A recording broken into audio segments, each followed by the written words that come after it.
नमस्कार। प्रस्तुत है प्रेमचंद जी की कहानी दो बहनें। दोनों बहनें 2 साल के बाद एक तीसरे नातेदार के घर मिलीं और खूब रो धोकर खुश हुईं। तो बड़ी बहन रूप कुमारी ने देखा कि छोटी बहन राम दुलारी सिर से पांव तक गहनों से लदी हुई है। कुछ उसका रंग खुल गया है, स्वभाव में कुछ गर्मा आ गई है और बातचीत करने में ज़्यादा चतुर हो गई है। किंतु बनारसी साड़ी और बेलदार उन्नावी मखमल के जम्पर ने उसके रूप को और भी चमका दिया। वहीं राम दुलारी लड़कपन में सिर के बाल खोले फूहड़ सी इधर उधर खेला करती थी। अंतिम बार रूप कुमारी ने उसे उसके विवाह में देखा था 2 साल पहले। तब भी उसकी शक्ल सूरत में कुछ ज़्यादा अंतर न हुआ था। लंबी तो हो गई थी, मगर थी उतनी ही दुबली, उतनी ही फूहड़, उतनी ही मंदबुद्धि, जरा जरा सी बात पर रूठने वाली।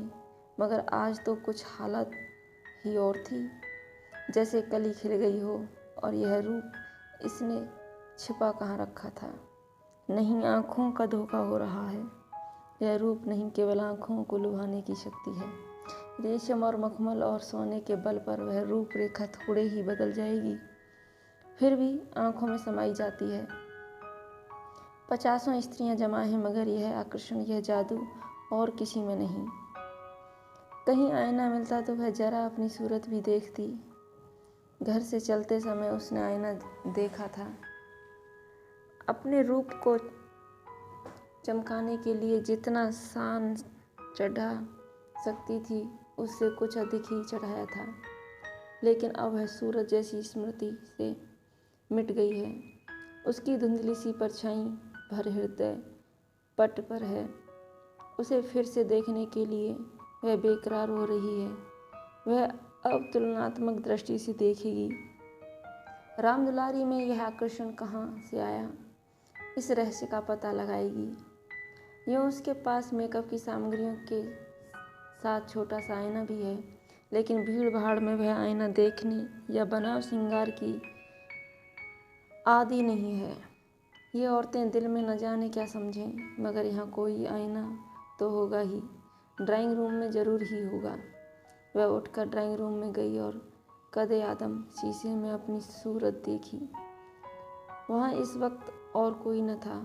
मर्द बाहर सहन में थे, औरतें गाने बजाने में लगी हुई थीं। उसने आलोचनात्मक दृष्टि से एक एक अंगों के एक एक विन्यास को देखा।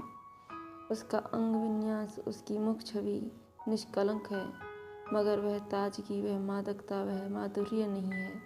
हाँ, नहीं है। वह अपने को धोखे में नहीं डाल सकती। कारण क्या है? यही कि राम दुलारी आज खिली है, उसे खिले जमाना हो गया। लेकिन इस ख्याल से उसका चित्त शांत नहीं होता। वह राम दुलारी से हेठी बनकर नहीं रह सकती। ये पुरुष भी कितने गावदी होते हैं, किसी में भी सच्चे सौंदर्य की परख नहीं। इन्हें तो जवानी और चंचलता और हाव भाव चाहिए। आंखें रखकर भी अंधे बनते हैं।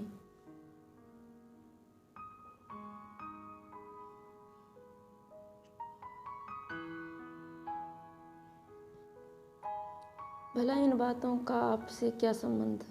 ये तो उम्र के तमाशे हैं। असली रूप तो वह है जो समय की परवाह न करे।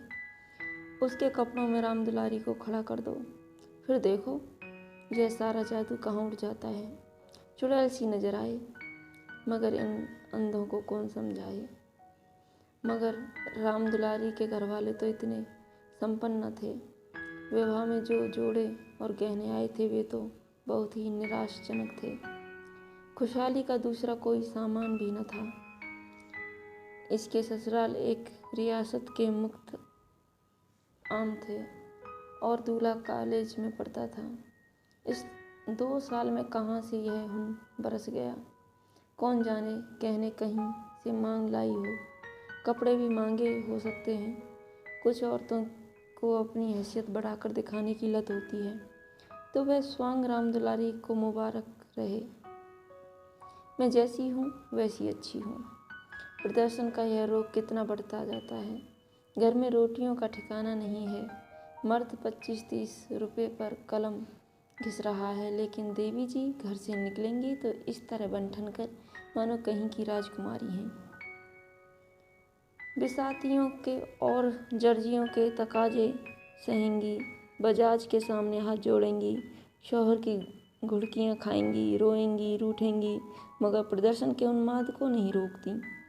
घर वाले भी सोचते होंगे कितनी छिचोरी तबीयत है इसकी, मगर यहाँ तो देवी जी ने बेहयाई पर कमर बांध ली है। कोई कितना ही हंसे, बेहया की बला दूर।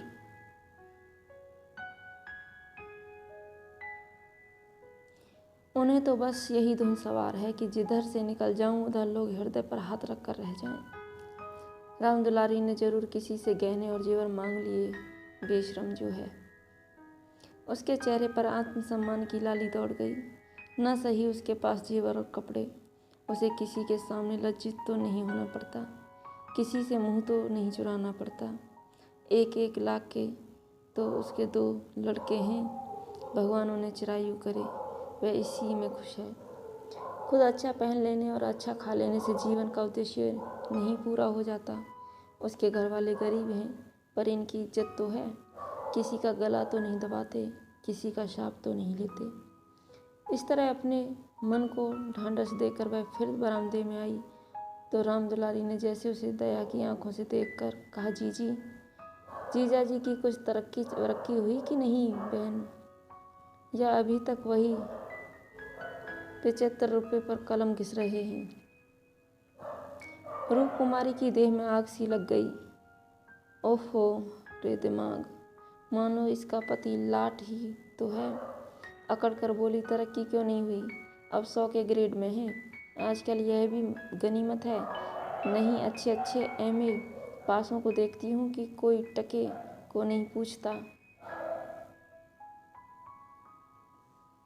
तेरा शौहर तो अब BA में होगा। राम दुलारी ने नाक सिकोड़ कर कहा, उन्होंने तो पढ़ना छोड़ दिया बहन, पढ़कर औकात खराब करना था और क्या। एक कंपनी के एजेंट हो गए हैं, अब 250 रुपये माहवार पाते हैं, कमीशन ऊपर से। 5 रुपये रोज़ सफ़र खर्च के भी मिलते हैं। यह समझ लो कि 500 का औसत पड़ जाता है। 150 माहवार तो उनका निज खर्च है बहन। ऊंचे ओहदे के लिए अच्छी हैसियत भी तो चाहिए। 350 बेदाग घर दे देते हैं, उसमें से 100 रुपये मुझे मिलते हैं। 250 में घर का खर्च फुसफैली से चल जाता है। MA पास करके क्या करते। रूप कुमारी इस कथन को शेख चिल्ली की दास्तान से ज़्यादा महत्व नहीं देना चाहती, मगर राम दुलारी के लहजे में इतनी विश्वास पादकता है कि वह अपनी निम्न चेतना में उससे प्रभावित हो रही है और उसके मुख पर पराजय की खिन्नता साफ झलक रही है। मगर यदि उसे बिल्कुल पागल नहीं हो जाना है तो इस ज्वाला को हृदय से निकाल देना पड़ेगा। जिरह करके अपने मन को विश्वास दिलाना पड़ेगा कि उसके काव्य में 1/4 से ज़्यादा सत्य नहीं है। 1/4 तक वह सह सकती है, इससे ज़्यादा उससे न सहा जाएगा। इसके साथ ही उसके दिल में धड़कन भी है कि कहीं यह कथा सत्य निकली तो वह राम दुलारी को कैसे मुंह दिखाएगी। उसे भय है कि कहीं उसकी आंखों से आंसू न निकल पड़े। कहाँ 75 और कहाँ 500। इतनी बड़ी रकम आत्मा की हत्या करके भी क्यों न मिले, फिर भी रूप कुमारी के लिए असहाय है। आत्मा का मूल्य अधिक से अधिक 100 रुपये हो सकता है, 500 किसी हालत में भी नहीं। उसने परिहास के भाव से पूछा, जब एजेंटी में इतना वेतन और भत्ता मिलता है तो ये सारे कॉलेज बंद क्यों नहीं हो जाते। हजारों लड़के क्यों अपनी ज़िंदगी खराब करते हैं। राम दुलारी बहन के खिसियानेपन का आनंद उठाती हुई बोली, बहन तुम यहाँ भूल कर रही हो। MA तो सभी पास हो सकते हैं, मगर एजेंटी बिरले ही किसी को आती है। यह तो ईश्वर की देन है। कोई ज़िंदगी भर पढ़ता रहे, मगर यह ज़रूरी नहीं कि वह एक अच्छा एजेंट भी हो जाए। रुपए पैदा करना दूसरी बात है, आलिम फाजिल हो जाना दूसरी बात। अपने माल की श्रेष्ठता का विश्वास पैदा कर देना, यह दिल में जमा देना कि इससे सस्ता और टिकाऊ माल बाजार में मिल ही नहीं सकता। आसान काम नहीं है, एक से एक घाघों से उनका सबका पड़ता है। बड़े बड़े राजाओं और रईसों का मत फेरना पड़ता है, तब जाके कहीं माल बिकता है। मामूली आदमी तो राजाओं और नवाबों के सामने ही न जा सके, पहुंच ही ना हो, और किसी तरह पहुंच भी जाए तो जवान न खुले। पहले पहले तो इन्हें भी झिझक हुई थी, मगर अब तो इस सागर के मगर हैं, अगले साल तरक्की होने वाली है। रूप कुमारी की धमनियों में रक्त की गति जैसे बंद हुई जा रही है। निर्दयी आकाश गिर क्यों नहीं पड़ता, पाषाण हृदय धरती फट क्यों नहीं जाती। यह कहाँ का न्याय है कि रूप कुमारी जो रूपवती है, तमीज़दार है, सुघड़ है, पति पर जान देती है, बच्चों को प्राण से ज़्यादा चाहती है, थोड़े में गृहस्थी को इतने अच्छे ढंग से चलाती है, उसकी तो यह दुर्गति और यह घमंडन बदतमीज विलासिनी चंचल मुंहफट छोकरी जो अभी तक सिर खोले घुमा करती थी रानी बन जाए। मगर उसे अब भी कुछ आशा बाकी थी, शायद आगे चलकर उसके चित्त की शांति का कोई मार्ग निकल आए। उसी परिहास के स्वर में बोली, तब तो शायद 1000 मिलने लगे। 1000 तो नहीं, पर 600 में संदेह नहीं। कोई आंखों का अंधा मालिक फंस गया होगा। व्यापारी आंखों के अंधे नहीं होते दीदी, उनकी आंखें हमारी तुम्हारी आंखों से कहीं तेज होती हैं। जब तुम उन्हें 6000 कमा कर दो, तब कहीं 600 मिले। जो सारी दुनिया को चराए, उसे कौन बेवकूफ़ बनाए। परिहास से काम न चलते देखकर रूप कुमारी ने अपमान का अस्त्र निकाला। मैं तो इसे बहुत अच्छा पेशा नहीं समझती। सारे दिन झूठ के तुम मार बांधो, यह तो ठग विद्या है। राम दुलारी जोर से हंसी। बहन पर उसने पूरी विजय पाई थी। इस तरह तो जितने वकील बैरिस्टर हैं, सभी ठग विद्या करते हैं। अपने मुवक्किल के फ़ायदे के लिए उन्हें क्या नहीं करना पड़ता, झूठी शहादतें तक बनानी पड़ती हैं। मगर उन्हीं वकीलों और बैरिस्टरों को हम अपना लीडर कहते हैं, उन्हें अपनी कौमी सभाओं का प्रधान बनाते हैं, उनकी गाड़ियाँ खींचते हैं, उन पर फूलों और अशर्फियों की वर्षा करते हैं, उनके नाम से सड़कें, प्रतिमाएं और संस्थाएं बनाते हैं। आजकल दुनिया पैसा देखती है, आजकल ही क्यों, हमेशा से धन की यही महिमा रही है। पैसे कैसे आए यह कोई नहीं देखता, जो पैसे वाला है उसी की पूजा होती है। जो अभागे हैं, अयोग्य हैं या भीरू हैं, वे आत्मा और सदाचार की दुहाई देकर अपने आंसू पहुँचते हैं। नहीं, आत्मा और सदाचार को कौन पूछता है। रूप कुमारी खामोश हो गई और उसे यह सत्य उसकी सारी वेदनाओं के साथ स्वीकार करना पड़ेगा कि राम दुलारी सबसे ज़्यादा भाग्यवान है। इसे अवत्राण नहीं, परिहास या अनादर से वह अपनी तंगदिली का प्रमाण देने के सिवा और क्या पाएगी। उसे किसी बहाने से राम दुलारी के घर जाकर असलियत की छानबीन करनी पड़ेगी। अगर राम दुलारी वास्तव में लक्ष्मी का वरदान पा गई है, तो रूप कुमारी अपनी किस्मत ठोक कर बैठ रहेगी। समझ लेगी कि दुनिया में कहीं न्याय नहीं है, कहीं ईमानदारी की पूछ नहीं है। मगर क्या सचमुच उसे इस विचार से संतोष होगा? यहाँ कोई ईमानदार है, वही जिसे बेईमानी करने का अवसर नहीं है और न इतनी बुद्धि या मनोबल है कि वह अवसर पैदा कर ले। उसके पति 75 रुपये पाते हैं, पर क्या 10-20 रुपये और ऊपर से मिल जाएं तो वह खुश होकर ले न लेंगे। उनकी ईमानदारी और सत्यवादिता उसी समय तक है जब तक अवसर नहीं मिलता।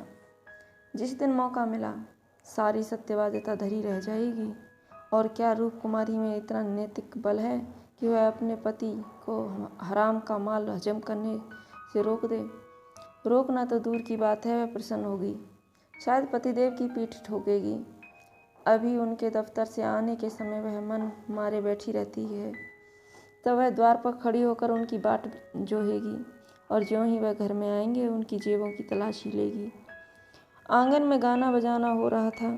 राम दुलारी उमंग के साथ गा रही थी। और रूप कुमारी वहीं बरामदे में उदास बैठी हुई थी। न जाने क्यों उसके सिर में दर्द होने लगा था। कोई गाए कोई नाचे, उससे प्रयोजन नहीं। वह तो अभागिन है, रोने के लिए पैदा की गई है। 9 बजे रात को मेहमान रुखसत होने लगे। रूप कुमारी भी उठी, एका मंगवाने जा रही थी कि राम दुलारी ने कहा, एका मंगवा कर क्या करोगी बहन?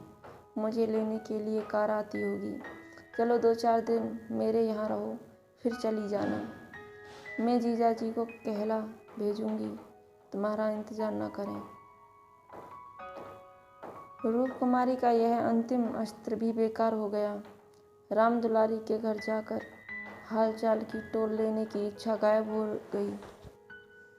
वह अब अपने घर जाएगी और मुंह ढांप कर पड़ी रहेगी। इन फटे हालों में क्यों किसी के घर जाए? बोली, नहीं, अभी तो मुझे फुर्सत नहीं। बच्चे घबरा रहे होंगे, फिर कभी आऊंगी। क्या रात भर भी न ठहरेगी? नहीं। अच्छा बताओ कब आओगी? मैं सवारी भेज दूंगी। मैं खुद कहलवा भेजूंगी, तुम्हें याद न रहेगी। साल भर हो गया, भूल कर भी याद न किया। मैं इसी इंतजार में थी कि दीदी बुलावे तो चलूं। एक ही शहर में रहते हैं, फिर भी इतनी दूर कि साल भर गुजर जाए और मुलाकात तक न हो। रूप कुमारी इसके सिवा और क्या कहे कि घर में कामों से छुट्टी नहीं मिलती। कई बार उसने इरादा किया कि दुलारी को बुलाए, मगर अवसर ही न मिला। सहसा राम दुलारी के पति मिस्टर गुरुसेवक ने आकर बड़ी साली को सलाम किया। बिल्कुल अंग्रेजी सज-धज, मुंह में चुरुट, कलाई पर सोने की घड़ी, आंखों में सुनहरी ऐनक, जैसे कोई वैसे सिविलियन हो। चेहरे से जेहानत और शराफत बरस रही थी। वह इतना रूपवान और सजीला है, रूप कुमारी को अनुमान न था। कपड़े जैसे उसकी देह पर खिल रहे थे। आशीर्वाद देकर बोली, आज यहाँ न आती तो मुझसे मुलाकात क्यों होती? गुरु सेवक हंसकर बोला, यह उल्टी शिकायत क्यों न हो। कभी आपने बुलाया और मैं न गया। मैं नहीं जानती थी कि तुम अपने को मेहमान समझते हो। वह भी तो तुम्हारा ही घर है। राम दुलारी देख रही थी कि मन में उससे ईर्ष्या रखते हुए भी वह कितनी वाणी मधुर, कितनी स्निग्ध, कितनी अनुग्रह प्रार्थनी होती जा रही है। गुरु सेवक ने उदार मन से कहा, हाँ, अब मान गया भाभी साहब, बेशक मेरी गलती है। इस दृष्टि से मैंने विचार नहीं किया था, मगर आज तो मेरे घर रहिए। नहीं, आज बिल्कुल अवकाश नहीं है, फिर कभी आऊँगी। लड़के घबरा रहे होंगे। राम दुलारी बोली, मैं कितना कह के हार गई, मानती ही नहीं। दोनों बहनें कार की पिछली सीट पर बैठी। गुरु सेवक ड्राइवर करता हुआ चला।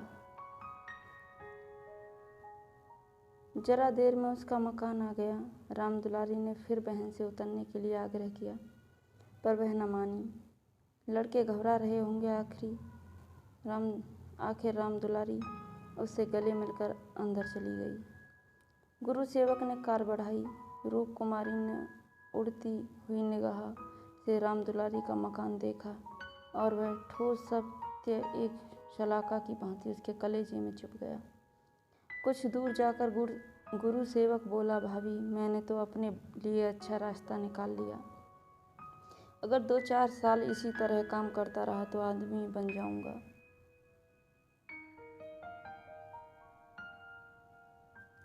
रूप कुमारी ने सहानुभूति के साथ कहा, राम दुलारी ने मुझसे बताया था, भगवान करे जहाँ रहो खुश रहो, मगर जरा हाथ पैर संभाल के रहना। मैं मालिक की आंख बचाकर एक पैसा भी लेना पाप समझता हूँ भाभी। दौलत का मजा तो तभी है कि ईमान सलामत रहे। ईमान खोकर पैसे मिलें तो क्या? मैं ऐसी दौलत को त्याज्य समझता हूँ। और आंख किसकी बचाऊँ? सब सियाद सफ़ेद तो मेरे हाथ में है। मालिक तो रहा नहीं, केवल उसकी बीवी है। उसने सब कुछ मेरे हाथ में छोड़ रखा है। मैंने उसका कारोबार संभाल न लिया होता तो सब कुछ चौपट हो जाता। मेरे सामने तो मालिक सिर्फ 3 महीने जिंदा रहे, मगर आदमी को परखना खूब जानते थे। मुझे 100 रुपये पर रखा और 1 महीने में 200 रुपये कर दिए। आप लोगों की दुआ से पहले ही महीने में मैंने 12,000 का काम किया। क्या काम करना पड़ता है? रूपकुमारी ने बिना किसी उद्देश्य के पूछा। वही मशीनों की एजेंटी, तरह तरह की मशीनें मंगाना और बेचना, ठंडा जवाब था। रूपकुमारी का मनहूस घर आ गया। द्वार पर एक लालटेन टिमटिमा रही थी। उसके पति उमानाथ द्वार पर टहल रहे थे, मगर रूपकुमारी ने गुरुसेवक से उतरने के लिए आग्रह नहीं किया। एक बार शिष्टाचार के नाते कहा जरूर, पर जोर नहीं दिया, और उमानाथ तो गुरुसेवक से मुखातिब भी न हुए। रूपकुमारी को वह घर अब कब्रिस्तान सा लग रहा था, जैसे फूटा हुआ भाग्य हो। ना कहीं फर्श, ना फर्नीचर, ना गमले, 2-4 टूटी फूटी तिपाइयाँ, एक लंगड़ी मेज, 4-5 पुरानी खाटें, यही उस घर की बिसात थी। आज सुबह तक रूपकुमारी इसी घर में खुश थी, लेकिन अब यह घर उसे काटे खा रहा है। लड़के अम्मा अम्मा करके दौड़े, मगर उसने दोनों को झुड़क दिया। उसके सिर में दर्द है, वह किसी से न बोलेगी, कोई उसे न छेड़े। अभी घर में खाना नहीं पकाता कौन? लड़कों ने तो दूध पी लिया है, किंतु उमानाथ ने कुछ नहीं खाया। इसी इंतजार में थे कि रूपकुमारी आए तो पकाए, पर रूपकुमारी के सिर में दर्द है, मजबूर होकर बाजार से पूरियां लानी पड़ेंगी। रूपकुमारी ने तिरस्कार के स्वर में कहा, तुम अब तक मेरा इंतजार क्यों करते रहे? मैंने तो खाना पकाने की नौकरी नहीं लिखाई है, और जो रात को वही रह जाती। आखिर तुम कोई महराजिन क्यों नहीं रख लेते? क्या जिंदगी भर मुझी को पीसते रहोगे?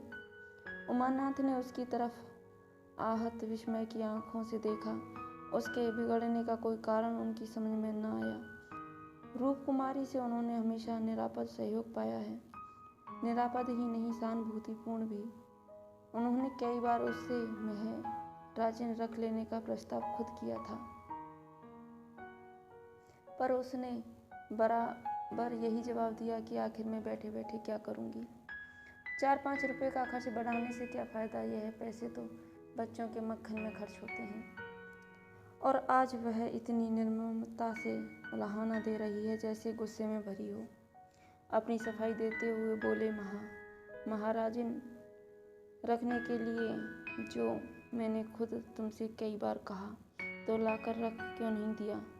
मैं उसे निकाल देती तो कहते, हाँ यह गलती हुई।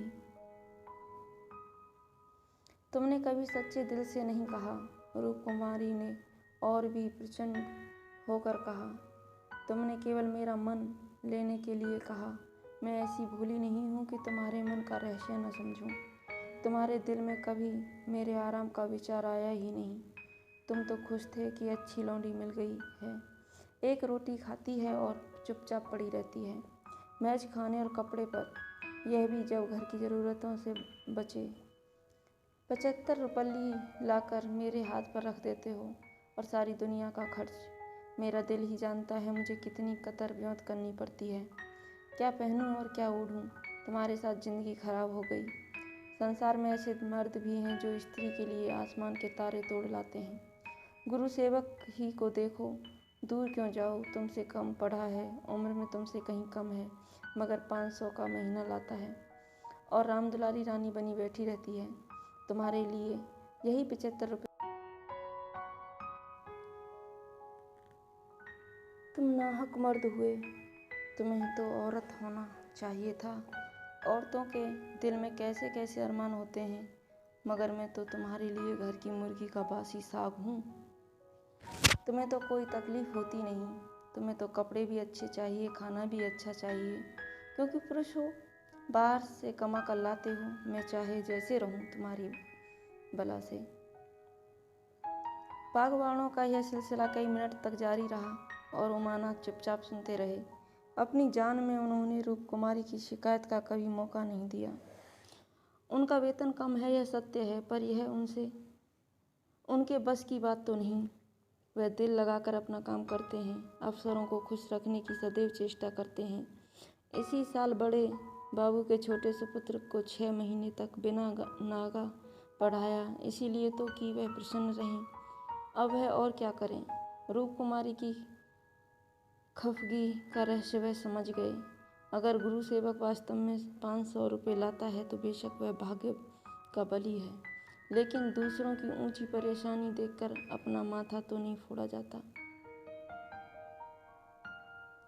किसी संयोग से उसे यह अवसर मिल गया, मगर हर एक को तो ऐसे अवसर नहीं मिलते।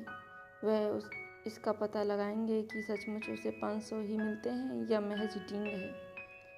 और मान लिया कि 500 मिलते हैं तो क्या इससे रूप कुमारी को यह हक है कि वह उनको ताना दे और उन्हें जली कटी सुनाए।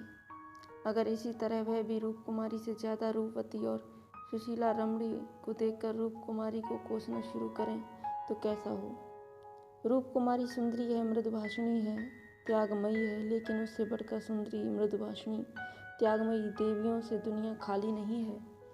तो क्या इस कारण वह रूप कुमारी का अनादर करें? एक समय था जब उनकी नज़रों में रूप कुमारी से ज़्यादा रूपवती रमणी संसार में न थी, लेकिन वह उन्माद कब का शांत हो गया। भावुकता के संसार से वास्तविक जीवन में आए उन्हें एक युग बीत गया। अब तो विवाहित जीवन का उन्हें काफ़ी अनुभव हो गया है। एक को दूसरे के गुण दोष मालूम हो गए हैं। अब तो संतोष ही में उनका जीवन सुखी रह सकता है। मगर रूप कुमारी समझदार होकर भी इतनी मोटी सी बात नहीं समझती। फिर भी उन्हें रूप कुमारी से सहानुभूति हुई। वह उदार प्रकृति के आदमी थे और कल्पनाशील भी। उसकी कटु बातों का कुछ जवाब न दिया, शरबत की तरह पी गए। अपनी बहन के ठाठ देखकर एक क्षण के लिए रूप कुमारी के मन में ऐसे निराशजनक, अन्यायपूर्ण, दुखद भावों का उठना बिल्कुल स्वाभाविक है। रूप कुमारी कोई सन्यासिनी नहीं, विरागिनी नहीं कि हर एक दशा में अविचलित रहे। इस तरह अपने मन को समझाकर उमानाथ ने गुरु सेवक के विषय में तहकीकात करने का संकल्प किया।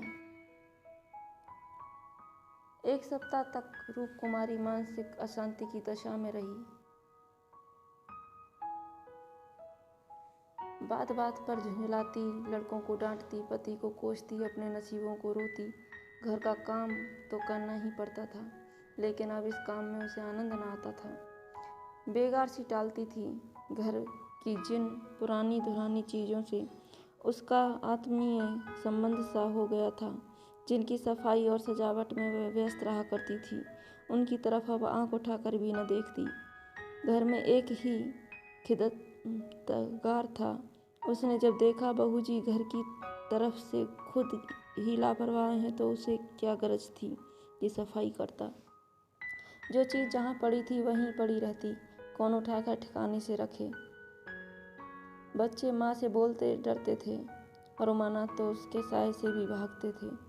जो कुछ सामने थाली में आ जाता उसे पेट में डाल लेते और दफ्तर चले जाते। दफ्तर से लौटकर दोनों बच्चों को साथ ले लेते और कहीं घूमने निकल जाते। रूप कुमारी से कुछ कहना बारूद में दिया सलाई लगाना था। हाँ, उनकी यह तहकीकात जारी थी। एक दिन उमानाथ दफ्तर से लौटे तो उनके साथ गुरु सेवक भी थे। रूप कुमारी ने आज कई दिनों के बाद परिस्थिति से सहयोग कर लिया था और इस वक्त झाड़न के लिए कुर्सियां और तिपाइयां साफ कर रही थी कि गुरु सेवक ने अंदर पहुंचकर सलाम किया। रूप कुमारी दिल में कट गई। उमानाथ पर ऐसा क्रोध आया कि उसका मुंह नोच ले। इन्हें लाकर यहाँ क्यों खड़ा कर दिया? न कहना न सुनना, बस बुला लाए। उसे इस दशा में देखकर गुरु सेवक दिल में क्या कहता होगा, मगर इन्हें अकल आई ही कब थी। वह अपना पर्दा ढांकती फिरती है और आप उसे खोलते फिरते हैं।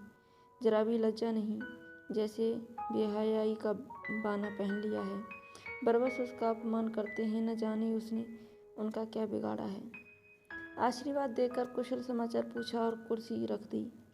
गुरु सेवक ने बैठते हुए कहा, आज भाई साहब ने मेरी दावत की है।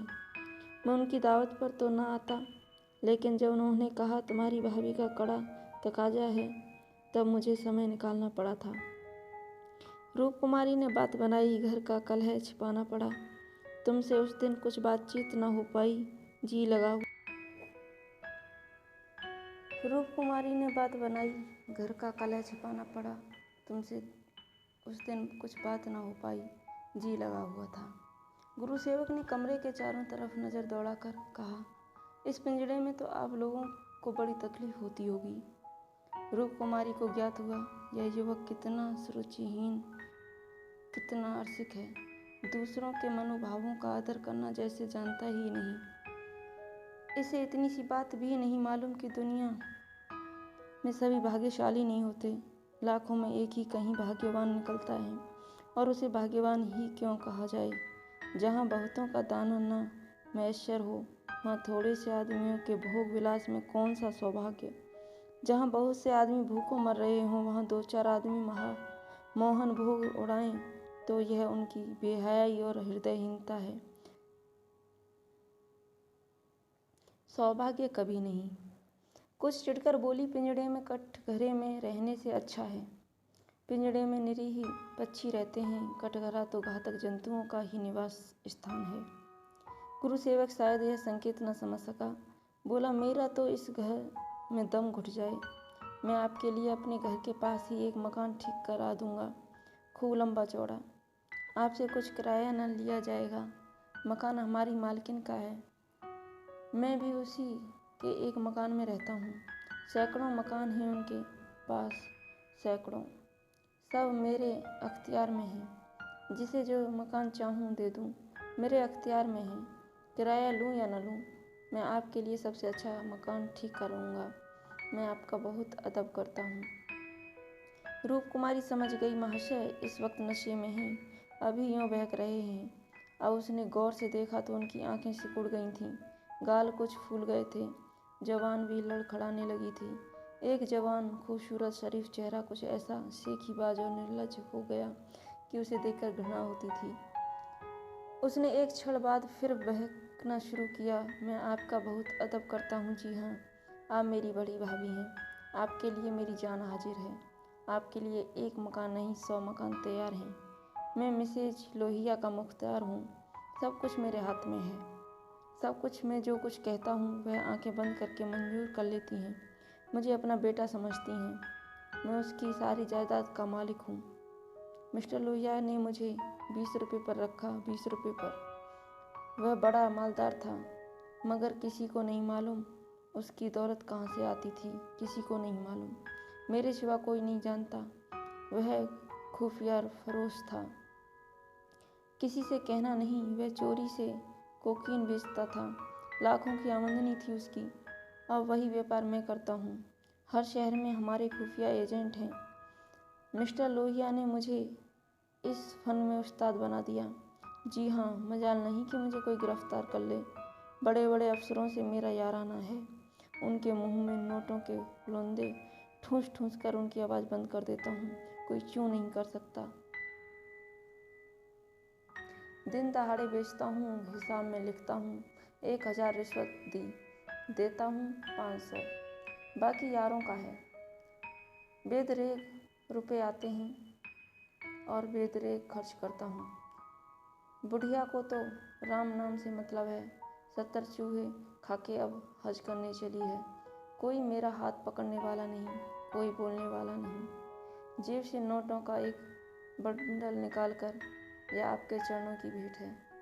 मुझे दुआ दीजिए कि इसी शान से जिंदगी कट जाए। जो आत्मा और सदाचार के उपासक हैं उन्हें कुबेर लाते मारता है। लक्ष्मी उनको पकड़ती है जो उसके लिए अपना दीन और ईमान सब कुछ छोड़ने को तैयार हैं। मुझे बुरा न कहिए, मैं कौन मालदार हूँ। जितने धनी हैं वे सब के सब लुटेरे हैं, पक्के लुटेरे, डाकू।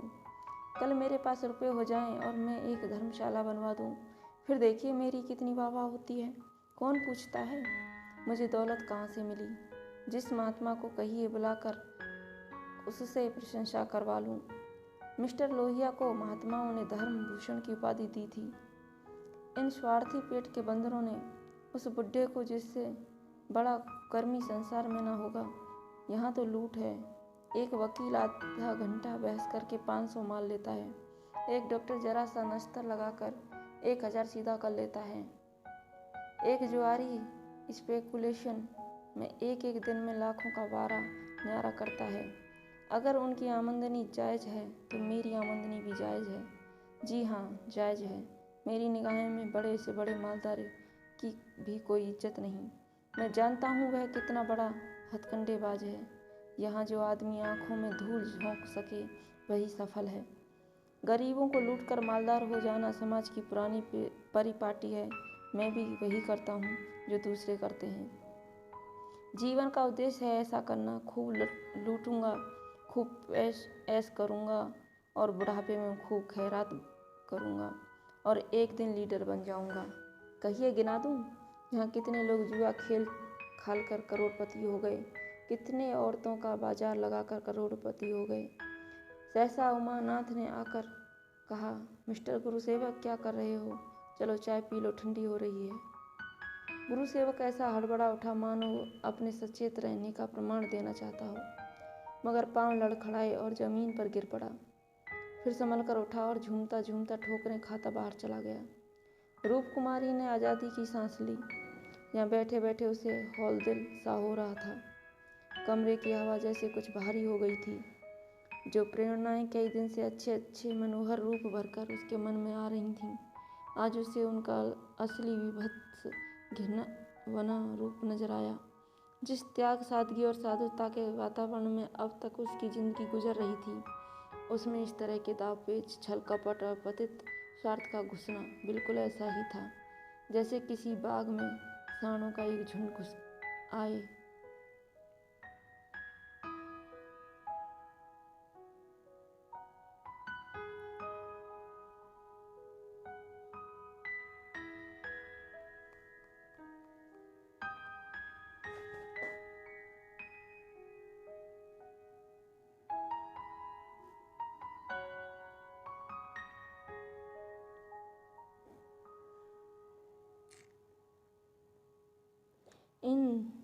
इन दामों वह दुनिया की सारी दौलत और सारा ऐश खरीदने को भी तैयार न हो सकती थी। नहीं, अब रामदुलारी के भाग्य से अपने भाग का बदला न करेगी। वह अपने हाल में खुश है। रामदुलारी पर उसे दया आई, जो भोग विलास की धुन और अमीर कहलाने के मोह में अपनी आत्मा का सर्वनाश कर रही है। मगर वह बेचारी भी क्या करे, और गुरुसेवक का भी क्या दोष है। जिस समाज में दौलत पूजती है, वहाँ जहाँ मनुष्य का मूल उसके बैंक अकाउंट और टीम टाम से आंका जाता है, जहाँ पग पग पर प्रलोभनों का जाल बिछा हुआ है और समाज की कुव्यवस्था आदमी में ईर्ष्या, द्वेष, अपहरण और नीचता के भावों को उकसाती और उभारती रहती है, गुरुसेवक और रामदुलारी उस जाल में फंस जाएं, उस प्रवाह में बह जाएं तो कोई अचरज नहीं। उसी वक्त उमानाथ ने आकर कहा, गुरुसेवक यहाँ बैठा बैठा क्या बहक रहा था? मैंने तो उसे विदा कर दिया। जी डरता था कहीं पुलिस उसके पीछे न लगी हो, नहीं तो मैं भी गेहूं के साथ घुन की तरह पिस जाऊं। रामकुमारी ने क्षमा प्रार्थी नेत्रों से उन्हें देखकर जवाब दिया। वही अपनी खुफिया फरोशी की डींग मार रहा था। मुझे भी मैसेज लोहिया से मिलने को कह गया। जी नहीं, आप अपनी क्लर्की किए जाइए, इसी में हमारा कल्याण है। मगर क्लर्की में वह ऐश कहाँ? क्यों न साल भर की छुट्टी लेकर जरा उस दुनिया की भी सैर करूं। मुझे अब उस ऐश का मोह नहीं रहा। दिल से कहती हो, सच्चे दिल से। उमानाथ 1 मिनट तक चुप रहने के बाद फिर बोले, मैं आकर तुमसे यह वृत्तांत कहता तो तुम्हें विश्वास आता या नहीं? सच कहना। कभी नहीं। मैं तो कल्पना ही नहीं कर सकती कि अपने स्वार्थ के लिए कोई आदमी दुनिया को विष खिला सकता है। मुझे सारा हाल पुलिस के सब इंस्पेक्टर से मालूम हो गया था। मैंने उसे खूब शराब पिला दी थी कि नशे में बहकेगा जरूर और सब कुछ उगल देगा। ललचता तो तुम्हारा जी भी था। हाँ, ललचता तो था और अब भी ललच रहा है, मगर ऐश करने के लिए जिस हुनर की ज़रूरत है वह कहाँ से लाऊं?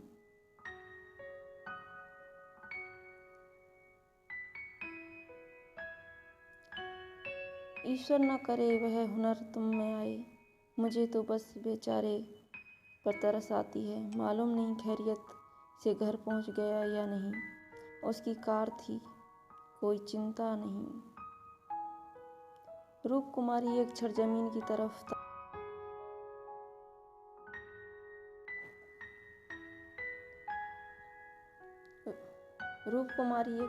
की तरफ ताकती रही, फिर बोली, तुम मुझे दुलारी के घर पहुंचा दो, अभी शायद मैं उसकी कुछ मदद कर सकूं। जिस बाग की वह सैर कर रही है उसके चारों ओर निशाचर घात लगाए बैठे हैं, शायद मैं उसे बचा सकूं। उमानाथ ने देखा उसकी छवि कितनी